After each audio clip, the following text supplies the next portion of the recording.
Why should you have confidence that the Old Testament is reliable when so many people out there doubt it? Hey guys, in today's episode, I'm going to give you two of the major critiques that people use to say that they don't trust the Old Testament, but we're going to show why they just don't work. Hey guys, I'm William Dyer. This is DyerConversations. Thanks for joining me on today's podcast. And just to let you know, this is a series I'm doing on the reliability of the Old Testament. So if you've missed the earlier episodes, I'll link it on the screen above or in the description below, and you can check those episodes out. So in the last few episodes, what I've been doing is going over the 5 major pillars that critical scholars use to say they don't trust the reliability of the Old Testament. So in today's podcast, I'm going to give you number 4 and number 5. Now, the first problem we're going to deal with today that certain people bring up is repetitions in the law of Moses of certain stories. So, for example, if you read Genesis chapter 1, you get a story about creation. But then when you get to Genesis chapter 2, you know what you get? A story about creation. And so what people will do is they'll go to the law of Moses and they'll find these repetition of stories and they'll go, well, there is no good reason why an author would repeat himself like that. So therefore, the law of Moses cannot be from one author. It has to be from a lot of different sources. So then the question we have to ask ourselves is, might there actually be a reason why an author would leave in a story told multiple times? The answer is yes, absolutely. And I'm going to give you that answer right now.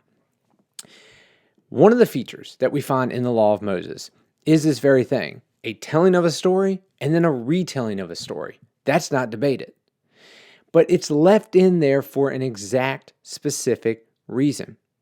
So here's what we see, and you're going to notice this, okay? As you read through the law of Moses, you'll see a story told from point A to point C, all right? Then you'll go to the next chapter, maybe a few chapters later, and it's going to show you a point between A and C. We'll call that point B. And it'll give you a lot of details about point B that weren't given in the first telling of the story. And that is a sort of style by which the ancients wrote. No big deal. I mean, certain people write that way today too. You've probably seen movies that do that kind of show you an overview picture and then go back and give you a little bit more detail about what happened between point A and point C. We actually see this in Genesis chapter 11 and chapter 12. If you look at the chronology in chapter 11 of how old Terah was when he had Abraham, and then how old Abraham was when Terah died, you'll notice that Abraham was 135 years old at the end of Genesis chapter 11. However, in Genesis chapter 12, verse 4, you will notice Abraham is 75 years old. What happened? I thought he was 135 years old. Yeah, well, guess what? What the author is doing is he's telling you a broad overview of a story.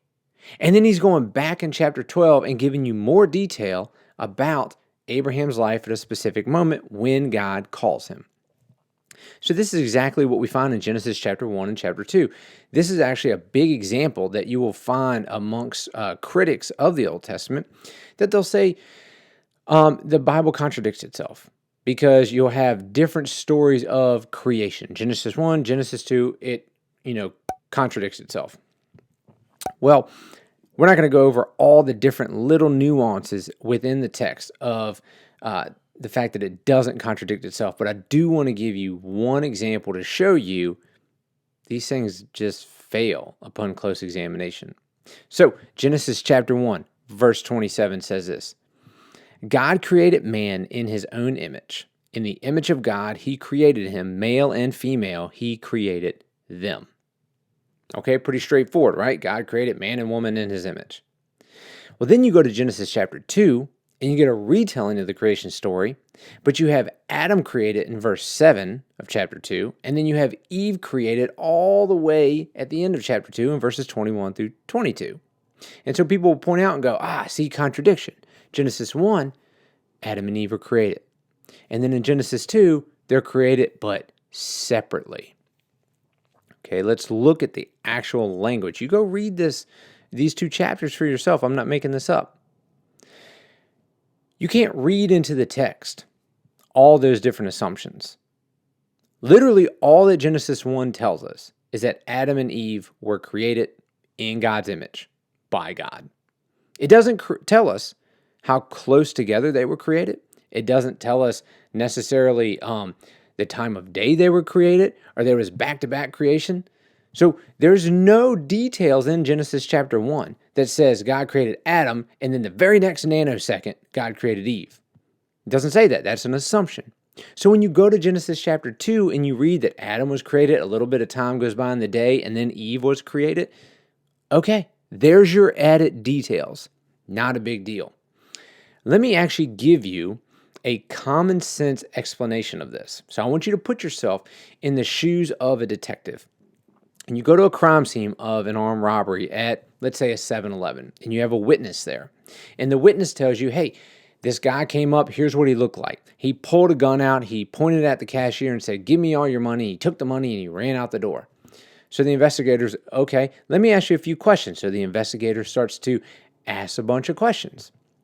So, you're asking this person a bunch of questions. And one of the questions that you ask is, did the person say anything besides, give me all your money? Oh, yeah. They said, give me all your money. The clerk said, don't do this. And then they said, if you don't give me the money, I'll shoot you. And the clerk said, well, I got kids, don't shoot me. And the guy said, open up the cash register. Then he took the money and ran out. Wow, that's a lot more detail. But did the witness contradict themselves? I mean, are you as the investigator going to look at them and go, whoa, wait a second. At first you told me they pointed a gun, said, give me the money and got the money and ran out. And now you're telling me a whole conversation ensued between those two incidences. No, it's just called common sense. They were giving you the broad picture of what happened. And then as you ask specific questions, they give you specific details. We do that today. And so you find that sort of writing actually in the law of Moses. It doesn't tell you that there's multiple authors. It just tells you that's the way that Moses wrote the text. And he wrote it for a reason. Number one, that's the style that they wrote in. Number two, check this out. Genesis chapter 41, verse 32.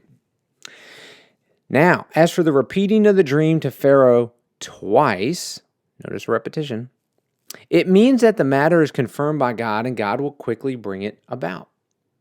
So we actually have an interpretation, an internal interpretation of why things might be, not necessarily always, but why they might be repeated.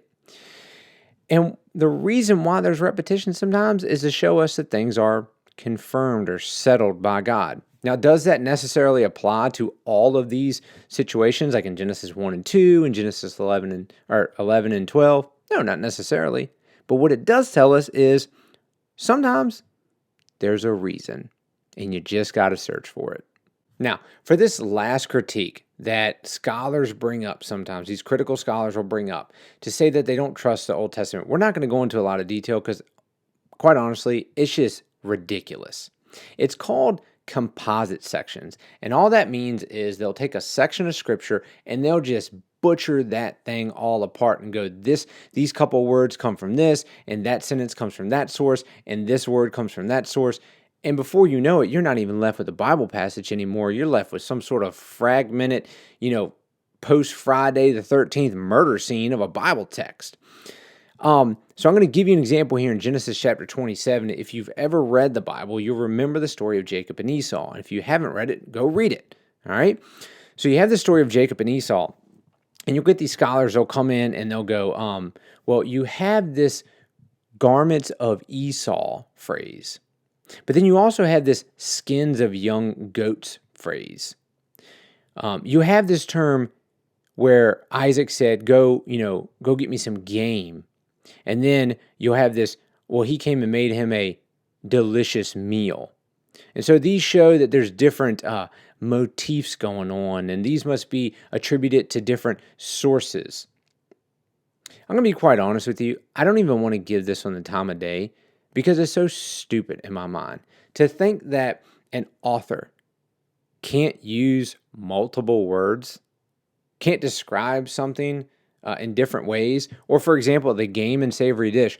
Esau goes out to hunt game, and then takes that game and makes a delicious meal or a savory dish. What is wrong with that? He's going to hunt an animal, and then he makes dinner out of it. Notice I just called it an animal, and then I called it dinner. But it's still coming from me, from one person, one voice. So the fact that this is used to critique the Old Testament, I just find quite ridiculous. All right, everybody, I really want to encourage you, if you haven't seen the rest of these episodes, the earlier ones, I'm going to link it again right here and in the description below. The playlist is called The Reliability of the Old Testament. I encourage you to go check it out so that way you kind of see the entire argument that I've been laying out over all of these different podcasts. But thanks for tuning in to today's podcast. Make sure to subscribe to the channel, click the like button. If you have any questions or comments, feel free to leave them below. I will respond to you and get back to you. And if you have any questions about other Bible passages, maybe I'll do a podcast to try to answer those if I can. Until next time, continue to examine the evidence.